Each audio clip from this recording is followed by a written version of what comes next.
Hello, Phi-Psi, sweet family you. Let's talk about Newton's first law and a little bit about inertia and momentum. Here we go. Galileo is a famous scientist. This dude right here, he's got a sweet mustache. But anyways, Galileo said that, hey, you don't necessarily need force on an object consistently to keep it moving. In other words, it should keep moving by itself a little bit. And this led to the idea of inertia, which we'll get into in just a second. But first of all, we need to define a couple things. When we talk about a force on an object, we're talking about just pushing or pulling. That could be us doing it, something else, something microscopic, something huge, like the gravitational pull from the sun on the earth. But anyways, the force in general is a push or pull. And then friction, something we'll talk about a lot in this unit with Newton's laws. But friction, we know, is something that resists motion. So when two objects are touching, it's that force that acts between them. Now, when friction is not present, you can roll a ball down a hill and that ball would roll on forever and ever and ever. Now, why doesn't it do that on planet Earth? Because of a few things that are forces acting against that ball. One of them would be, of course, friction. We know that the ball rubbing against the ground is going to slowly slow it down. There also would be air resistance. Even though it's not a lot, it still is somewhat important. Think about if you stick your head out of the window of a car going 60 miles an hour. You feel that air resistance. Well, you still have air resistance even when you walk slowly, so the ball would feel that. So the idea that Galileo had was if there was no friction or forces acting on that ball, it would run forever and ever.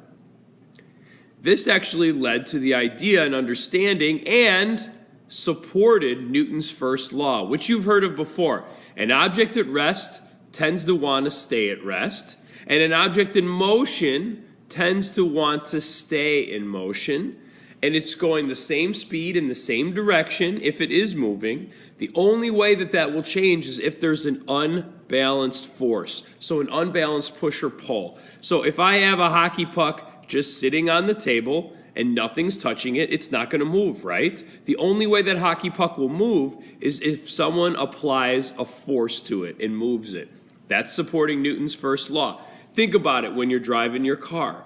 When you're at your car and you're slamming on the brakes, what's happening? That car wants to keep moving forward, but your brakes put a force of friction behind it, and you end up slowing down. So the car would continue to move and cruise, but because of the outside unbalanced force of friction and the brakes, you slow down. So an object that isn't moving doesn't want to move, and an object that is moving wants to continue moving at the same speed and direction. The only reason we don't see that in everyday life with moving objects is because of outside forces like friction and air resistance. So, Newton's first law of inertia, let's make sure we understand what this really means. It's natural for objects to not want to change their motion, so they resist change. So that means if you are moving, you want to keep moving. If you are resting, you want to keep on resting. And that resistance, that idea that an object doesn't want to change is called inertia. Now, we know this from everyday life, but the more mass you have, the larger and heavier the object is, the more stuff packed into that object, the more inertia it's going to have. And why do we know that? Because we know it's harder to change the motion of that object. Think about pushing a school bus that's in neutral. Is that hard to get it to start moving? Yes, even if it's in neutral and the wheels will roll, you got to put a lot of force behind it to get that little, or that big, I should say, school bus to roll. Think about it. It has a huge amount of mass. You're pushing from back here.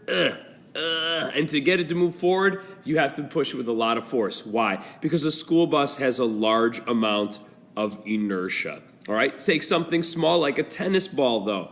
Sitting on the ground, no big deal. If you kick it with your foot, will it move easily? Yes, because a tennis ball has little mass, so therefore it has little inertia.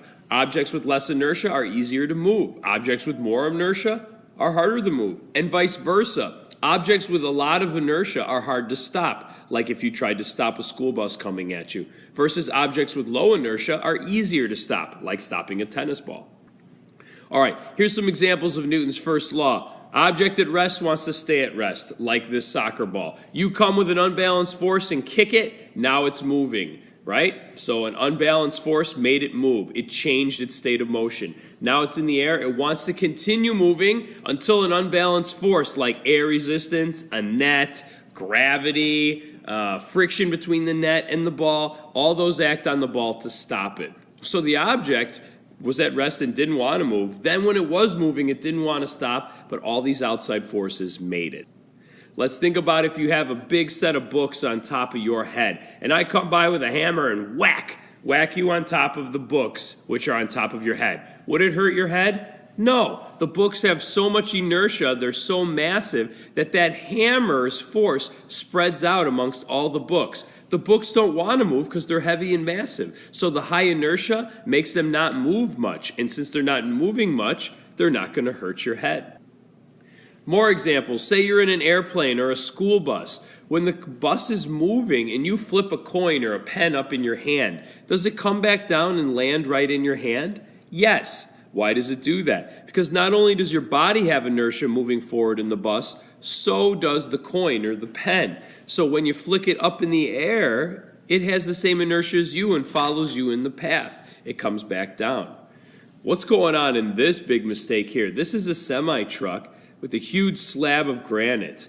It wasn't tied down properly, so when this semi-truck slammed on the brakes and screeched the wheels, the truck stopped, but the inertia of the massive granite stone doesn't stop because its inertia is so large. It couldn't stop in time and ended up smashing into the cabin.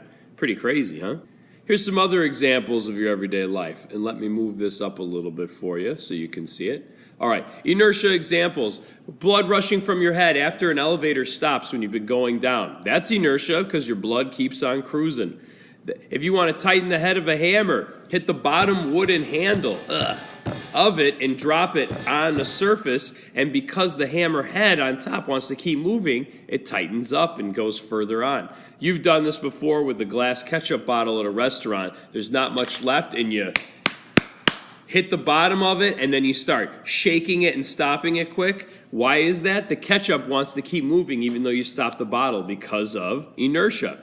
Why do we have headrests in cars? Because when you slam on the brakes and your head goes forward, you then put your head backward again quickly, and you don't want to hurt your head or your neck. What about on a skateboard? If you hit a rock or a curb, skateboard stops and you keep flying because of inertia. So we see that all the time. Now, inertia is for non-moving objects and moving objects. But if we're talking about inertia for movement, another name for that is momentum.